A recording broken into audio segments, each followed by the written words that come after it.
They say the night hides more than shadows. It hides the truth. Welcome to Mr. Haunting Whispers,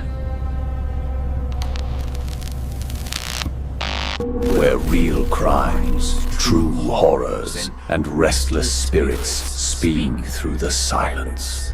Listen closely, because sometimes the whispers are real.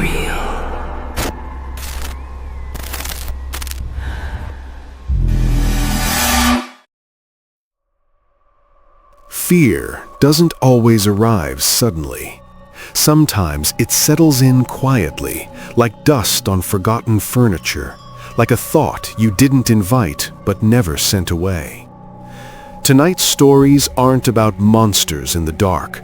They're about the things that follow you out of it, the memories you tried to bury, the places you swore you'd never return to, the voices that sound exactly like your own, until they don't.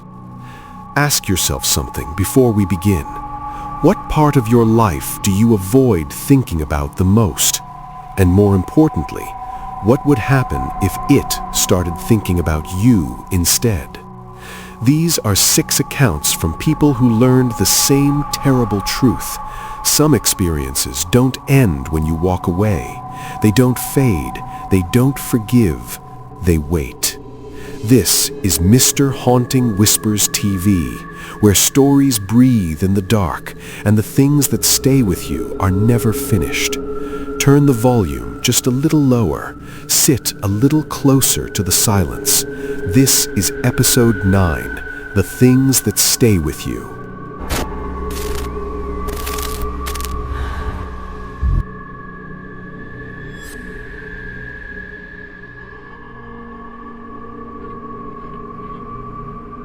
I don't know what name to start with. That should tell you everything. If you're listening to this, I need you to do something for me first. Say your name out loud, just once. Hear it in the room.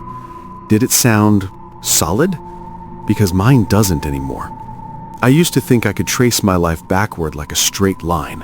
Childhood, adolescence, adulthood, a sequence, cause and effect. Now it feels more like a collage. Fragments glued together by habit. I noticed it when I tried to remember my earliest memory. Not the story I always tell people, the one I think is my first memory, but the actual moment it happened. I couldn't find it. Every memory I reached for already felt narrated, rehearsed, like I'd inherited someone else's highlight reel. I know how old I am. I know where I live. I know what I'm supposed to like. But when I asked myself why any of it matters to me, there's nothing underneath, just instructions.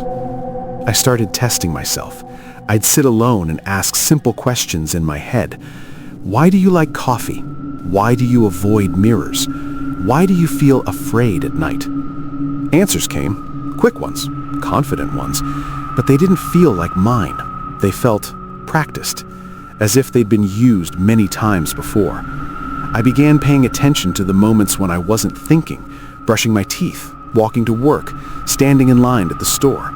That's when it felt strongest, the sense of being worn, like a coat that remembered the shape of previous bodies. Sometimes I'd catch myself reacting to things I didn't recognize, flinching at names I didn't know, feeling grief with no source. Once someone passed me on the street and said, "Sorry," and I almost replied, "It's okay, Rachel."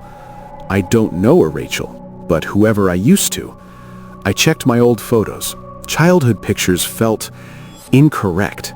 Not fake, just misaligned, like I was wearing expressions that didn't belong to me yet. In some photos, my eyes looked alert in a way I don't remember ever feeling. In others, I looked vacant, occupied.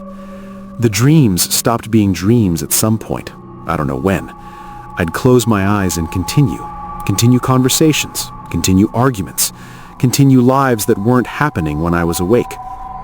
Sometimes I'd wake up mid-thought, already grieving something I hadn't lost yet. I tried to anchor myself in proof, documents, IDs, medical records. But paperwork only proves consistency, not authenticity. A thing can be documented and still be borrowed. One night, I asked out loud, to the room, to myself, to whatever was listening, was I ever alone in here? The answer didn't come as sound. It came as absence. Like realizing you've been standing in a crowd your entire life and only just noticed the noise has always been there. I think I understand now. I don't think something entered me. I think I was assembled, layer by layer, from discarded thoughts, from unfinished lives, from memories that didn't want to disappear. A shared space, a consensus. That's why the voice always knew what I'd say, why the dreams felt occupied, why the mirror sometimes recognized me before I recognized myself. I don't think there was ever a single me, just a body that learned to host.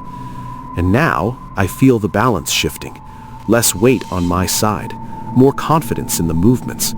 The thoughts arrive faster now, cleaner, more decisive, better. I still have awareness, still have language, but I don't think I'm driving anymore. If you're wondering why I'm telling you this, it's because stories are how we pass things on. Memories need listeners. Identities need witnesses. And if you've been nodding along, if any of this felt familiar, you might already know what I'm talking about. So here's my last question. When you stop hearing your own thoughts clearly, when the decisions come easier than they ever did before, when your reflection feels more prepared than you are, will you call it help? Or will you finally realize you were never meant to be alone in your head? Just tell me where to take you next.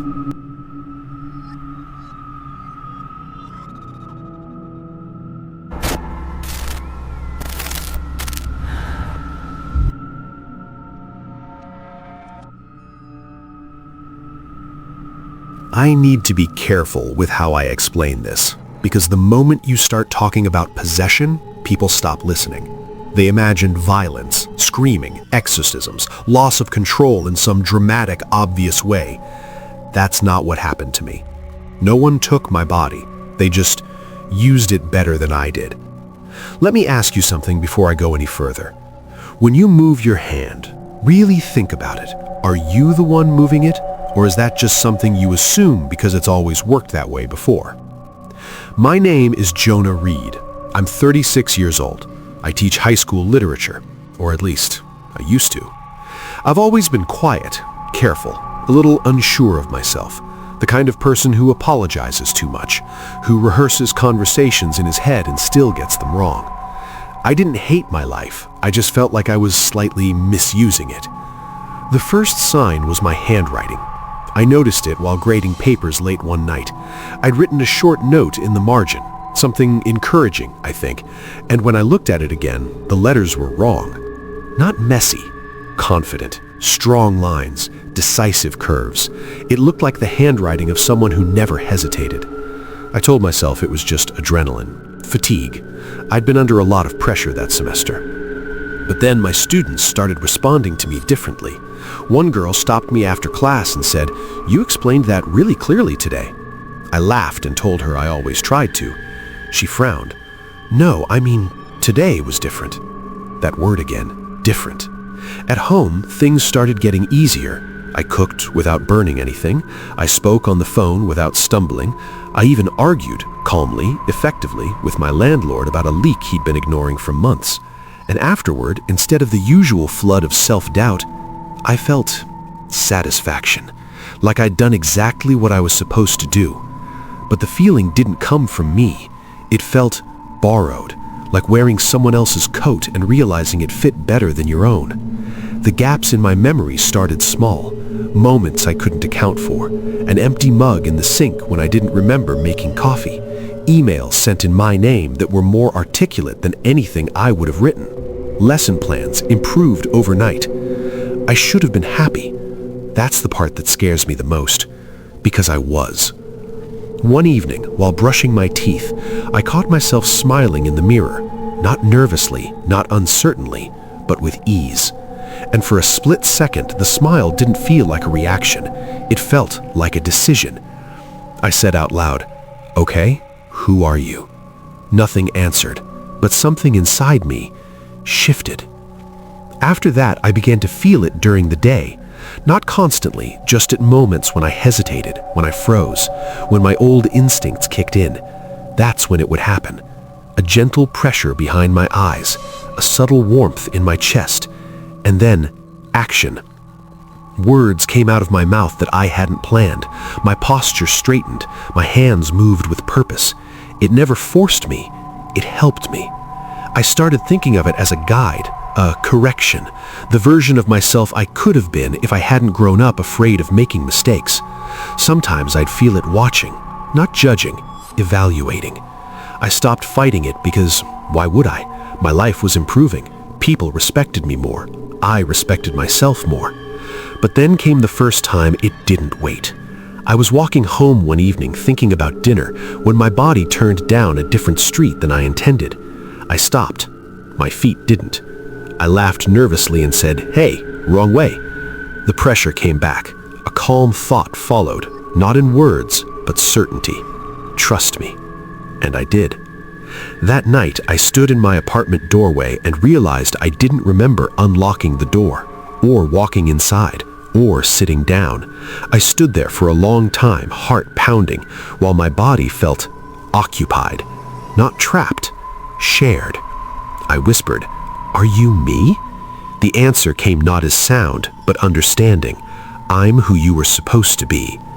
That was the night I dreamed of standing behind myself, watching my own body move through the apartment, making tea, straightening books, turning off lights, doing everything right. I tried to step forward. I couldn't. When I woke up, I cried, not from fear, but from something worse, relief. The days after that blurred. I was still there, still aware, still watching, but less necessary. The thing using my body didn't rush. It didn't erase me. It let me linger like a passenger who no longer needed to give directions. And here's the part I don't want to admit. When I tried to take control back, when I resisted, everything felt harder, clumsier, worse, like wearing the wrong skin again. So I stopped resisting. Now, sometimes I catch my reflection practicing expressions when I'm not thinking about it, smiling, frowning, preparing. And late at night, when my body lies down to sleep, I feel it settle in more comfortably than I ever did. So let me ask you something, and really sit with it. If something inside you knew how to live your life better than you ever could, if it was kinder, braver, more capable, would you fight it? Or would you step aside and let it finally use the body you never quite figured out how to live in?